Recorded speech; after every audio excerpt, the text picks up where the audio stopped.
Hi, this is Randy of Randy's Roost and the ByAnnie Bag Makers group on Facebook, and we are continuing to work on ByAnnie's case in point. So in this video I will be showing you how to make the pockets. So we're going to start out with the outer pockets. The front of the bag has a zippered pocket, so you should have a quilted piece that says front zippered pocket, a 12-inch zipper, and an outer pocket binding. And then on the back of the bag there's a slip pocket, so this piece should say back slip pocket, and you should have the other outer pocket binding. Okay, we're going to start with the front zippered pocket, and the way this zipper goes on is very typical method in ByAnnie patterns. It's pretty much the same thing we did to attach the zipper to the zipper strips. So you've got your quilted fabric with the main fabric up, and you're going to put your zipper right side down on top of this. You're going to have your zipper slide all the way to the end, and you should have a little bit of zipper hanging off each side, and the long edge of your zipper tape should be hanging over the quilted fabric by about 1/8 of an inch. And then we're going to sew this down with a generous 1/4 inch seam, and when we measure the generous 1/4 inch, we're measuring from the edge of the tape. Okay, now we're going to finger press the zipper to the lining side and use the zipper tape to hide all the raw edges. Any threads that are hanging, you can either trim them or just tuck them underneath the zipper tape. And then we're going to top stitch right along the bottom edge of the zipper tape. Keep in mind that your bobbin thread is going to make top stitching on the front of the pocket. Okay, so it should look something like this. And then on the front it should look something like that. So now we need to bind the top of this zipper. So we're going to work on the lining side first. We're going to take this outer pocket binding and fold it in half the long way. You don't want to press this. If you want to hold it in place, you can pin it every couple inches. So when we bind the top of the zipper tape, we're going to make sure that the short ends of the binding are aligned with the sides of the quilted fabric. Okay, and then we're going to have the raw edges of the binding aligned with the zipper tape. And we're going to sew this down with an accurate 1/4 inch seam. Okay, now we're going to bring the binding around to the front.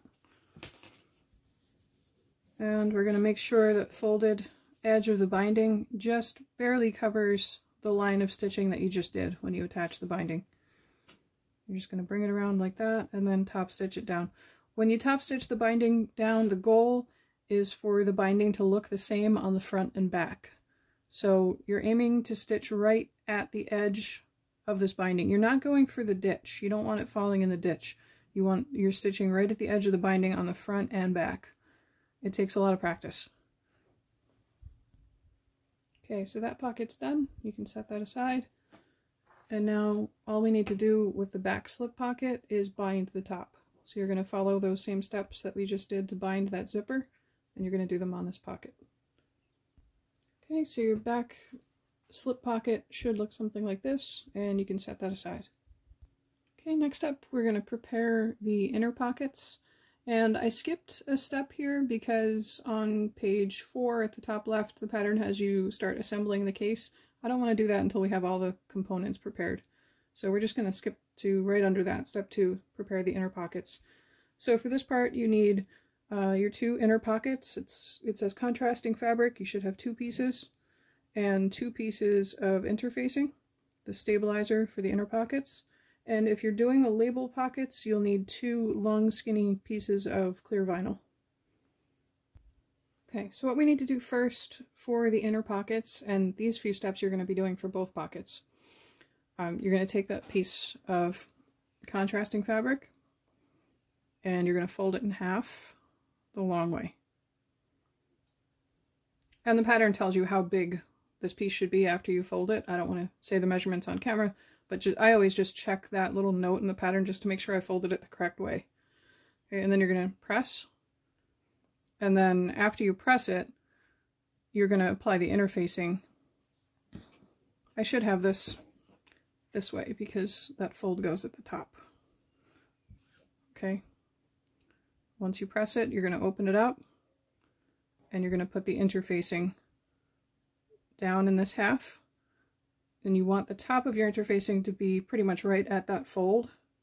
And then on the sides and the bottom, you're going to have a little bit of space where there's no interfacing. Okay, so far this pocket should look like this. And now you're going to refold it and top stitch along the top edge. And I know the pattern says 1/4 inch unless otherwise noted, but I like to do top stitching a little bit closer to the fold than that, so that's really personal preference. Okay, so now if you are doing the optional label pocket, you should have a piece of clear vinyl, long and skinny. Mine is glitter vinyl, so it looks a little different. I got that from So Hungry Hippie. So if you're doing the label pocket, you're going to position this vinyl just below the top stitching you just did. And you are going to sew this down 1/8 of an inch from the edge. You're not going to sew along the top of the vinyl because that's where we're going to slip in labels so you can mark the sizes of whatever items you're going to put in this pocket. So we're going to sew down the right side 1/8 of an inch, along the bottom 1/8 of an inch, and up the left side 1/8 of an inch. If you have a Teflon foot or a non-stick foot, that's a good time to use it. Okay, so should look something like this so far. And for the next part of this, where you make all the lines for the divisions for this pocket, there are a whole bunch of notes in the pattern for deciding how to divide up these pockets and making sure that your lines don't grow and become inaccurate. So you're going to need to read through that and decide what you're going to be using this pocket for. And you might want to do a little trial setup of your tools or your crochet hooks or your pencils or whatever you're going to keep in here to make sure that you get the pocket divided in a way that suits your needs. Okay, and so you're going to follow whichever figure applies for you, and you're going to mark the divisions. We're not sewing the division lines yet, we're just going to mark them for now. And another side note, ByAnnie does provide a PDF of labels for crochet hooks or knitting needles. I'm not sure if that PDF has been added back since the new website went up, but if it has, it's on the product page. So if you go to ByAnnie.com and search for Case in Point, you go to the product page and there should be a link for a PDF for the labels. If it's not there, send an email to info@ByAnnie.com and we will send you the PDF. Okay, and you're basically going to repeat all those steps for the other inner pocket. And for me, I'm going to use one for my crochet hooks and one for interchangeable knitting needles. So that's what mine is going to be used for. This bag is actually for me. I hardly ever make bags for myself anymore. So we're going to set that aside, and next we are going to work on the detachable pocket page. So I'm actually skipping ahead in the pattern again because, like I said, I want to make all the components first before we start assembling the bag. So I'm on page 5. At the top right where it says E, make the detachable pocket page. Okay, so for the detachable pocket page, you should have a piece of quilted fabric that says pocket page. You need a piece of mesh and 2 pieces of vinyl and 2 10-inch zippers. I think they're 10-inch, don't quote me on that. They're the only 2 zippers you should have left at this point. Your remaining 2 pieces of Velcro, it should be the soft side, and you'll need your mesh and vinyl pocket bindings. Okay, so to make the detachable pocket page, the pattern says to have your main fabric side up, but that's really up to you. I'm deciding to have my lining fabric side up. Doesn't affect the bag whatsoever, you just have to decide which side you want the Velcro on. So we're going to attach the Velcro, and that's the part of the page that's going to be down. When you open up your bag, you're going to see the other side. Okay, the real reason I did it this way is so you could see my markings, because this fabric is lighter, it's much easier to see the lines. So on page 5 at the top right, you see figure 19. That will tell you where to mark this line. It's just the center of the piece. And then there's a little note in step 1 that tells you about how far the Velcro should be from the bottom and from the top. I went ahead and drew a little line for myself there, so there's less guesswork. So we're going to place the Velcro on either side of that center line. And if you want, you can hold this in place with a little swish of glue or with some basting tape. If you use basting tape, just make sure that you place it in the center of the Velcro so you're not going to be sewing through it. You don't want to sew through basting tape. Okay, so you're going to have one to the left of the line and one to the right of the line. And then you're going to sew around all four sides of each piece. Okay, so it should look something like this, and then you can set that aside briefly. And now we're going to take that piece of mesh and two of the bindings, and we're going to bind each short end of the mesh. To do that, you're going to follow the same steps we did to do the bindings on the previous pockets. As you're working with the mesh, just be super careful not to stretch it as you sew. Okay, so your mesh pocket with the binding should look something like this. And now we're going to bring back that page that we were working on, and we're going to flip this to the other side. And we're going to center the mesh pocket on this page. Now, if you look back at page 2, figure 4 will tell you how far this should be in from each short side. So you can mark lines to help you align this. Okay, you might have to adjust the placement a little bit to make sure that your mesh pocket is laying flat. So just smooth it out and do your best to use those lines to make sure your pocket is straight and that it's centered. Okay, and then we're going to sew along the top and the bottom of the mesh. You're not going to sew along the short sides where the binding is. So 1/8 of an inch from the edge, we're going to sew along here and here. Okay, so next we're going to take a look at figure 21. That's on page 5. Figure 21 shows you some lines to mark on here. There are 2 lines right about here that are going to, when you sew those lines, they're going to form the bottom of each of these pockets. And then there's an optional line where you can stitch in the center just to sort of hold the mesh down in the middle. And then if you choose to, you can divide these pockets. So if you want this divided into 2 smaller sections, you can draw a line in the center, or not in the center. It depends what you're going to use the pocket for. And then you're going to sew along those lines. For each of these lines, you want to sew it twice. So you're going to start at the bottom, sew up the line, needle down, turn around, and sew back down. Same thing if you're doing division lines horizontally here to divide up these little pockets. You're going to start at the bottom of the pocket, sew up the line, needle all the way to the top edge of the binding, all the way to the right, or all the way to the left if you're working on that pocket. Needle down, turn around, and go back down the same line. Keep in mind that your bobbin thread for these steps is going to show on the other side. The other side is going to have clear vinyl, so you'll be able to see through it. So you probably want to match your bobbin thread to this fabric back here. Okay, so it should look like this so far, and we're going to set that aside again.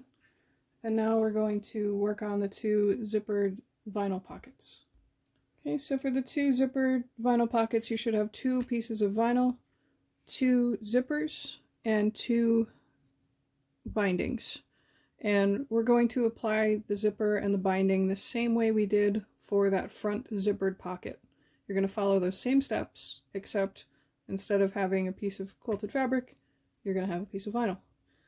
So just some general tips for working with vinyl. If you have a Teflon foot, a non-stick foot, this is a good time to use it. If you find that your vinyl is sticking to the machine bed, you can put a piece of paper under it. Just avoid the stitching line. You don't want to stitch through a piece of paper. Okay, so I accidentally lied to you guys just now. I'm sorry. It's been a while since I've made this bag. You actually don't bind the top of the zipper on this pocket. You're going to attach the zipper to the pocket the same way we did as before, but then you're going to bind the bottom of the vinyl pocket. Okay, so we're going to put the zipper right side down on the top of this pocket.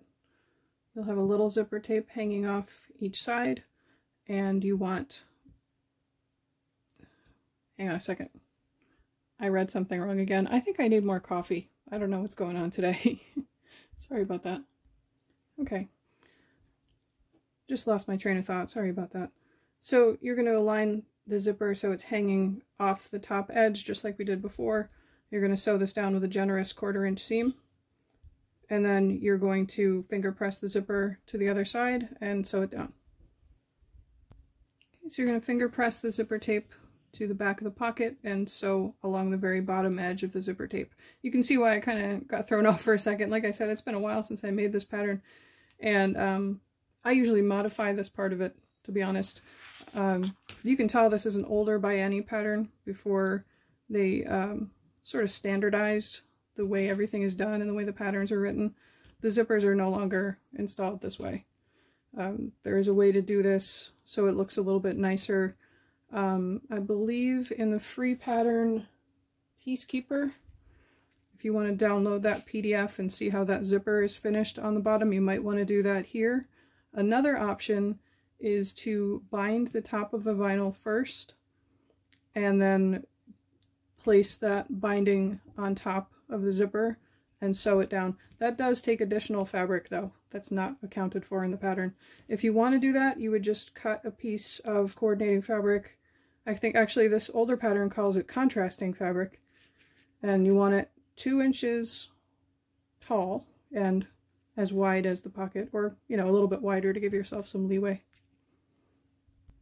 Okay, once you have the zipper attached, we're going to bind the bottom of this pocket, and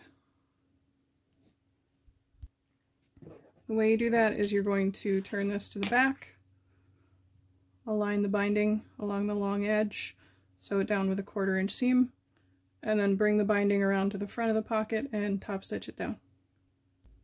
Okay, so your zippered pocket should look something like this, and then we're going to bring back the page and we're going to flip it to the Velcro side again. We're going to take this pocket, we're going to align the zipper tape with the side, the short edge of the quilted fabric, and then we're going to sew this in place about 1/8 of an inch from the edge. We're going to start by going across the zipper tape, then we're going to go across here, and then down the folded edge of the binding, and then back up this side. When you get over here, you want to make sure you move your zipper pull to the inside of the pocket before you sew across the teeth. Okay, once you have that pocket sewn on, you can carefully trim away any excess zipper, binding, or vinyl that's hanging beyond the quilted fabric. It's easiest to do that from this side. So you just line up your ruler and trim this even with the quilted fabric on this side and this side.